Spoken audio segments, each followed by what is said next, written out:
Welcome back to A Moment in History. I'm Seth Udinsky.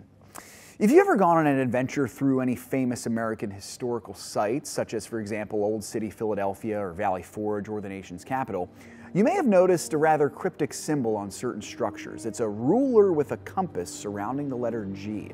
Now, this stands for the Fraternal Order of the Freemasons, a mysterious and somewhat unknown order with a fascinating history, albeit one that includes as much, if not more, speculation than actual true fact. Let's do our best to uncover who the Freemasons are and what exactly they do. Little is known about the origin of this fraternal order, leading some to believe that the Freemasons find their roots in the ancient or medieval worlds. With vows of secrecy and some common symbols, many believe that the Freemasons could be the modern heirs of some of the mysterious Crusader orders, such as the Knights Templar. There is little proof either way of this belief, but many historians believe that the Masons, whether Templar heirs or not, did begin sometime in the Middle Ages in Europe as a fraternal order of builders and architects.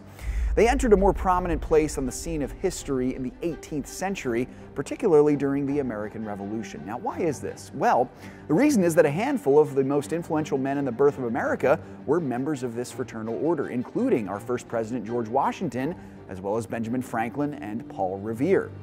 Now, the mystique of the Masons lies in several things, the first of which is related to what I just said.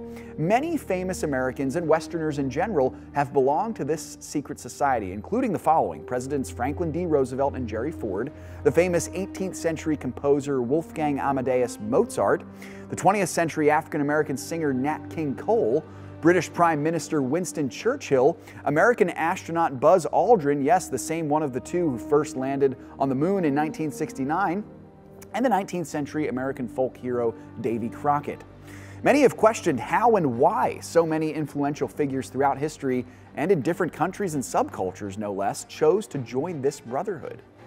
And we might never know, which leads me to the second question of mystique with the Masons, their vows of secrecy.